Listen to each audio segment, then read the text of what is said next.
Hey, what's up everybody? Chad Calek here. Before we get into episode number 93, first off, I just want to wish you all a happy holiday season and a happy new year, and thank you all for listening to the In a Crowded Room podcast, and just in general to thank you all for your support. It means the world to me.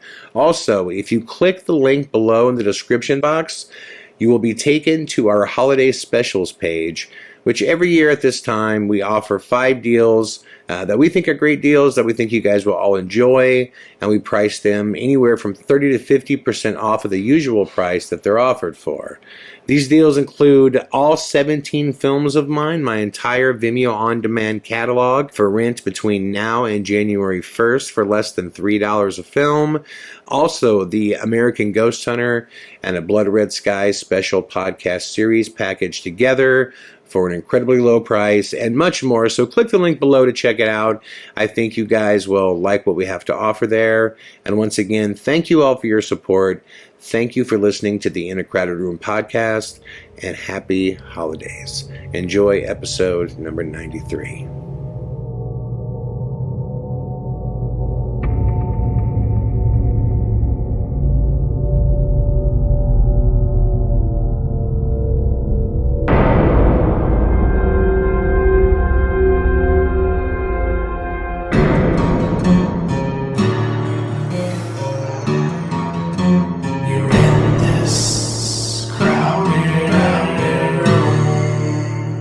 Hey, what's up everybody? Chad Calek here, and welcome back to the In a Crowded Room podcast for episode number 93, which, as I'm sure you can already hear, I have a chest cold that is getting worse by the hour, but I love making these podcasts for you, and I really wanted to get this one done because I was fortunate enough last night to go to the movies, which I have not been to the theater in a very, very, very long time. And I had the opportunity to see one of the first screenings of Star Wars, which I wanted to give a review of Star Wars. This, marks the end of a 9-picture saga that I very much grew up with. I know many of you have as well. And so I was excited. I was excited to go see, how it all ended. I'm a fan of J.J. Abrams and his entire team. Orchie and Kurtzman and all those guys are just consummate pros. And if you know anything about The Last Jedi, the last Star Wars that came out, it was extremely controversial because the director, Rian Johnson, took all kinds of liberties with things that had been established over the course of 7 previous films. Things like what are the limits of the Force, and what are the abilities, and what happened to Luke Skywalker, and it was very, very controversial. And a lot of people said The Last Jedi was the absolute worst Star Wars ever made. And then there were those who said, well, no, it wasn't the worst. It was actually the best. It was the most creative. And it was the most exciting. And it gave us something new. And it wasn't just kind of like a rehashing of the same old, same old. Believe it or not, I actually fell on the latter. I enjoyed The Last Jedi. I liked all of the risks that Rian Johnson took. I liked all of the, especially, I liked all of the risks he took with the Force. The idea of what is possible through the Force. Because, the Force has never really been defined on paper. It's like, no one's ever sat down and said, these are the limits of the Force. And when I was younger, I was really into the extended universe, which is like the comic book series and the cartoons that would come out in between movies, and there was a lot of things that the Force was capable of in the extended universe that you hadn't seen in movies. For example, there was Darth Plagueis. He had the power to stop himself from dying and bring people back to life as well. That was never presented in a Star Wars feature per se, but it gave a lot of thought as to what is possible, and the Force became more fascinating in the extended universe, I felt. And I love the idea, guys, again, I want to really apologize for my throat right now, because it is really, it's rough. But the idea of the Force, I always viewed the Force as being almost like the godlike, particle, the Higgs boson particle, like the thing in the universe that holds all things together. Like it's the glue, it's dark matter, right? It's like when you look in the sky and you see all the stars, and what you don't realize is that all that darkness, that's actually matter. So you're seeing one of the great mysteries of our universe when you look in the sky that you don't even acknowledge most of the time, because you just see stars, you see the light, not the darkness. And so I've always looked at the Force as kind of like that. When you look in the sky at night, you can see the stars or you can see the darkness. And I always looked at Luke, Obi-Wan, Yoda, metaphorically, if they looked at the sky, they would see the stars. And then you had, the Emperor and Palpatine and Snoke and Darth Vader, and, and obviously, if they looked at the sky, they would see the dark matter.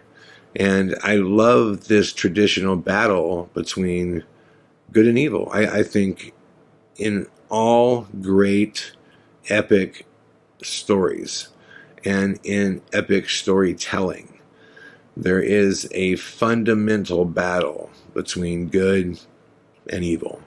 The antagonist, the protagonist, and then the journey that one makes to cross over from one side to the other. And Luke's story is one of the great hero's journeys.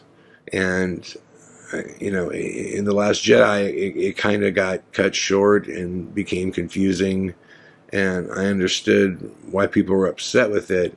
But what I liked about it is that it put the focus on everyone and not just one journey, which I felt like the Luke story was actually told pretty well, even though his final days became kind of muddied by Rian Johnson.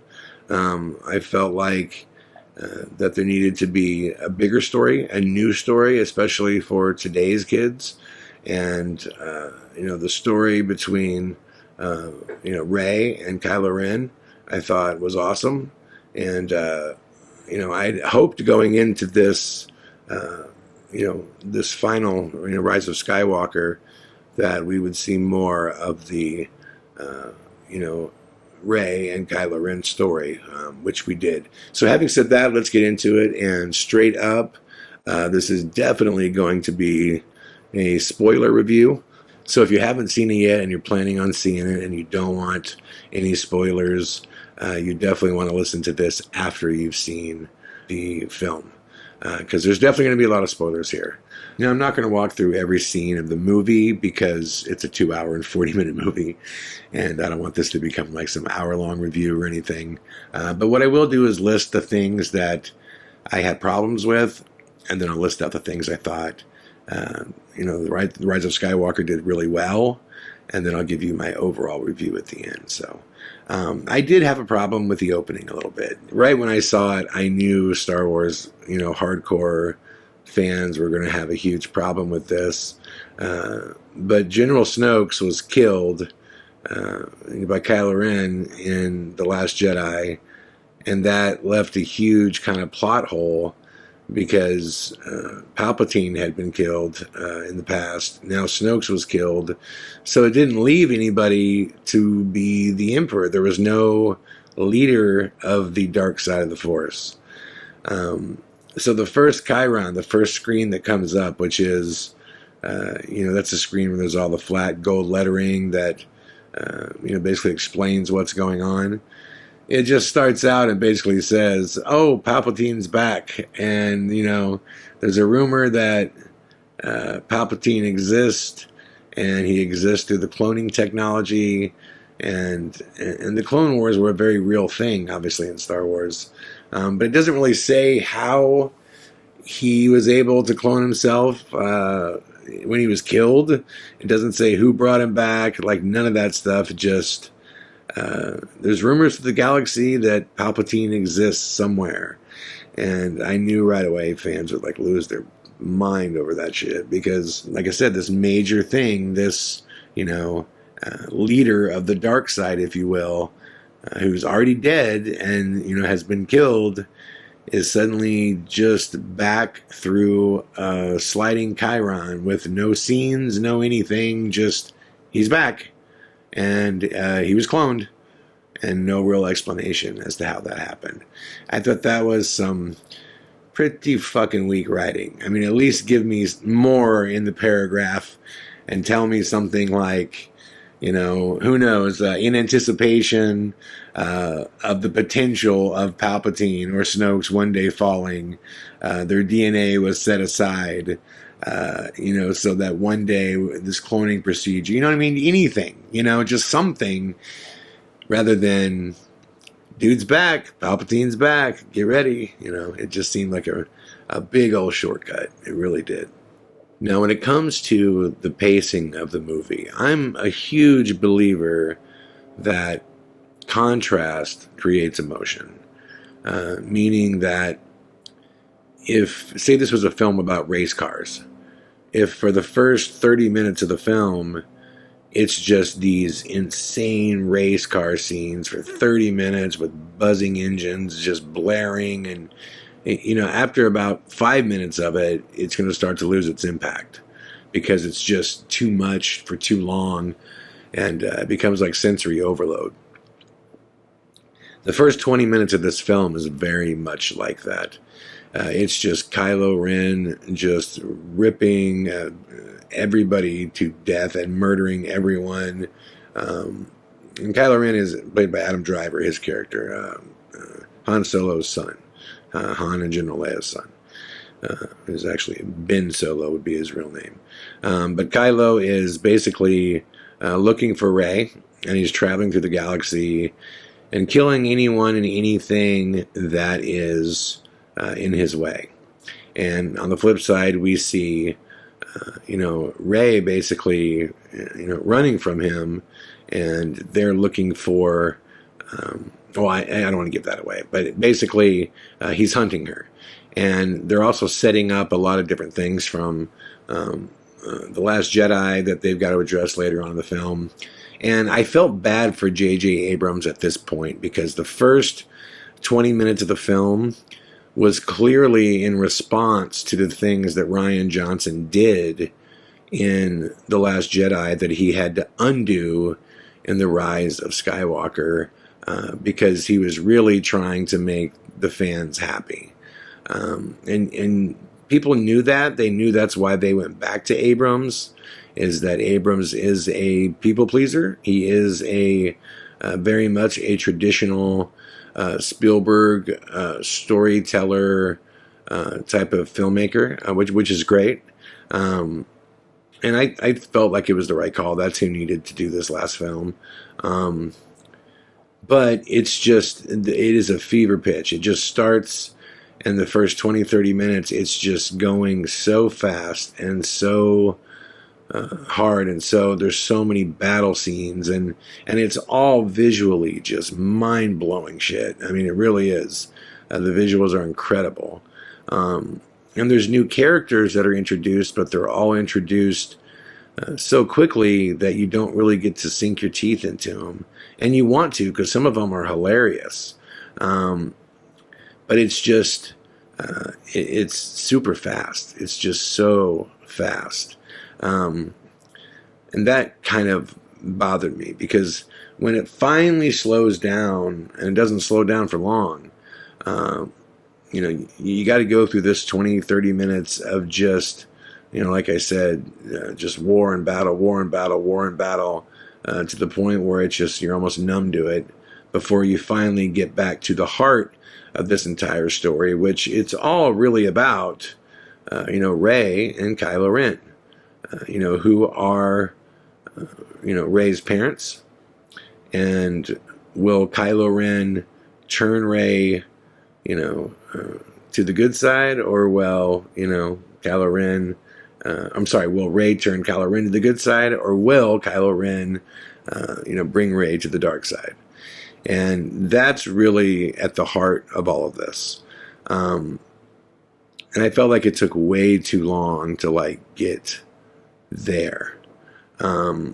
There's a lot of characters that are brought into this from past films that seem really just gratuitous at times. And I get it, but it doesn't aid the film. I understand why, they would bring Lando Calrissian back because he's alive and he was in those earlier films, and they could, bring him back as a nostalgic element. But the film just didn't allow enough time to set up that, heartwarming, nostalgic kind of feeling that you wish you had with Lando Calrissian, but you don't really. The character of Palpatine, or the clone of Palpatine, again, visually looks cool, but there's just things that don't make any sense. He is this great leader of the dark side that can see everything kind of like in a linear fashion, kind of like the demonic supposedly sees things. So he knows, what people are thinking. In fact, in the beginning, he tells Kylo Ren when they finally meet, he says, you will eventually be the leader of the entire empire. And, he brings up Snoke's, and Kylo Ren is like, I killed Snoke's. And the Emperor Palpatine is, tells him basically, listen, you killed him. I made him. I made you. Every voice in your head you've ever heard, I created. Basically, I am the darkness. And what's really weird about that is, throughout the film, you start seeing Kylo Ren basically plotting to, at times to take over the Emperor, and telling Rey that, we can rule this together, we can kill the Emperor, that type of thing. And it's like, how would the Emperor not know that, right? You know what I mean? If the Emperor made these guys that could see every thought through their head and could do it, then there should be nothing that he can do, basically, in secret. Now I'm not trying to be overly picky too, because trust me, if I wanted to be super picky, there's all kinds of plot holes in this thing. But listen, this isn't Gone with the Wind. This is Star Wars, it's just supposed to be fun. And the last real issue that I had with the film, was really just an overall arc issue. The end of the story is the end of Kylo Ren and Rey's story, and you do find out oddly enough that Rey is actually a Palpatine, that she is basically the niece of General Palpatine, and they never explain how this happened, ever. So Palpatine had a wife who had a daughter who gave birth to Rey. They never explain any of that whatsoever. Which, again, that's a huge thing, because Palpatine is saying, kill my niece. And if she's a Palpatine, why is she not evil? Why does she not, have this natural allure to the dark side? Never explained. And I just thought those were just two huge things. It would make sense to me that if she was a Palpatine, that she would actually be drawn to the side or the dark side of that Kylo Ren is trying to get her to embrace. So that didn't make any sense to me. Now, as far as things that I really loved about the film, it's very old school Star Wars in the sense that it's it is absolutely a team journey. They're all together. There's Rey and there's Poe and there is Chewbacca. I mean, they're just, I'm like, there's this team of people, this core unit that's all together. And there's certain things they got to find basically throughout the galaxy in order to defeat the Emperor. And it just makes for a fun journey because they're constantly hopping to different planets, and they're going on spaceships and having these big battles with stormtroopers and stuff, which is just very reminiscent of the first like 3 Star Wars. If you remember the first, especially the first 2 Star Wars, most of the battles took place, on spaceships, where they don't really know what's around the next corner, and I thought that was super cool. I thought giving Poe, the character of Poe, giving him more lines and bringing his character out. He was a very Han Solo-ish type of character. The classic reluctant hero. He had a checkered past. He wasn't necessarily a good guy throughout his whole life, but he's come to a place in time where he wants to do good, which I thought was cool. So I liked that, the kind of old school feeling that you had. I thought how they used Carrie Fisher was really cool. They had a bunch of old footage of her from the last one, and you could see how you could see it, how they wrote the script kind of around that footage and her dialogue, and it was just nicely done. And I thought it paid a proper homage and tribute to her. Thankfully, they finally showed, and I thought this was a huge thing. I'm so glad JJ fixed this. They finally showed Rey training, for God's sakes. I mean, let's not forget that, like in the first, the first film of these final 3, Kylo Ren is defeated in a lightsaber battle by Rey the first time she ever touches a lightsaber. So how would that be possible that, a incredibly powerful future leader of the Empire who's a well-studied, lightsaber duelist, how is that, how could he possibly have been defeated by a girl who, for the first time ever, just now, touched the lightsaber? And then, obviously, in The Last Jedi, when Rey goes out to the, the island, the Desolation Island where Luke Skywalker's out there, we're led to believe that she trained out there, but we never see it. We never see her actually train. So I thought it was cool in this film to see, what kind of training does a Jedi go through. And I thought that was super cool. And they made it where kind of like Leia was training her, which was really cool. So I like that. I'm glad that they fixed that. I thought it added a great element to it.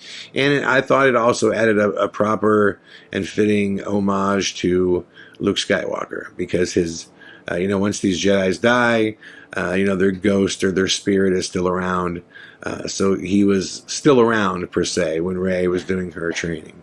So I thought that was really cool. C-3PO, what a great story around his character. Which was unexpected, but the arc with C-3PO was wonderful. I don't want to ruin that for you guys, because that was a really, really special part. But there's a great arc with C-3PO that I thought was very, very cool. There's a tremendous scene, my favorite scene of the whole film, as far as dialogue interaction goes. Harrison Ford does return, and we do get to see Han Solo one more time in a really cool way, and he has this really powerful conversation with his son, Ben Solo, also known as Kylo Ren. I thought that was really, really cool. The fight scene between Kylo Ren and Rey on the ship out in the water was just some of the coolest shit I have ever seen. The visuals were striking. I don't even understand that level of filmmaking. I don't know how they did that. It was incredible. I loved it. There were a lot of fight scenes that were really incredible, that I thought were really cool. And they were, the best ones were always in between Rey and Kylo Ren, and it was always this battle of who's stronger and who's going to flip, you know. And it just made for, a really cool scenario. And last but not least, I like that, in the final scene, they took it all back to Tatooine, which was, Luke's, his home, and kind of where it all started in many ways. And I just thought the final line was fitting for the saga to end. And I also do like that there was some just pure gratuitous fanfare stuff. They even got a shot of the Ewoks in. And if you grew up in my era watching Star Wars, Return of the Jedi was special, and the Ewoks were special, so that was cool. Overall, my honest opinion of the entire film, I don't know that it could have been done better by any other director. I think that its problems were inherited. So overall, I thought JJ did an amazing job. I've also met JJ Abrams on 2 different occasions. I would not say that we're friends in any capacity, but I did get the chance to spend time with him twice, once in San Diego and once at the airport for about an hour-long conversation. And I found him to be incredibly cool, man, just really nice and, man, just extremely intelligent when it comes to the art of filmmaking. So he definitely did not have an ego or anything like that. He was, wonderfully cool dude, man. Really, really cool guy. So I felt for him in the places that the film fell short, just because, again, these problems were inherited, and you could tell that he didn't get to make as many creative decisions as he wanted, because half the time he was just basically buttoning up things that fans didn't want, and things that fans had spoken about. And he was trying to give fans what they wanted, which I think that there's nothing wrong with that. That's great. This is the type of film where you should do that. It's a fandom movie. It's important, to make the fans happy. I'm sure there'll be tons of fans that have all kinds of issues with it, but I'm also sure there will be tons of fans that will absolutely enjoy it. On a scale of 1 to 10, I would give it like a 7.5, with, The Empire Strikes Back and Return of the Jedi being like, the peak films of the entire series, with both of those being, 10s. I enjoyed it. I had fun. There was a lot of great comedy in it. I think if you have enjoyed the Star Wars saga to this point, your whole life, it's definitely worth seeing at the theater. So don't worry about that. You will absolutely enjoy it, and I did. I thought it was a lot of fun, and I got the chance to take Laura as well. And she's very much a casual watcher. She's not like a hardcore fan or anything. And I'm not either, to be honest. I'm not some like massive Star Wars fan, but I do love the series. But Laura's a very casual watcher of it. She's seen them all, but she doesn't like freak out over them or anything, and she enjoyed it. She said it was her favorite one. So there's 2 reviews for you. I thought it was solid. I thought you guys would enjoy it. I think you guys will enjoy it. I enjoyed it. I thought it was a ton of fun, and I thought it properly paid homage to these wonderful characters that we all grew up with. And it was definitely the hero's journey, and it ended as such. And I look forward to the future iterations of the next story of Star Wars, which I know we're not going to get another Star Wars film until 2023, because I know they're taking some time off at Disney to figure this thing out. And so that's exciting. And I had a lot of fun. Check it out. I think you guys will dig it. And thank you all for listening to my thoughts on Star Wars, Rise of Skywalker. And I will be back tomorrow with more In a Crowded Room podcast. I will talk to you then. Right now, I'm going to go take some cough medicine and take a nap, my friends. Much love and all the best. I'll be back tomorrow with more.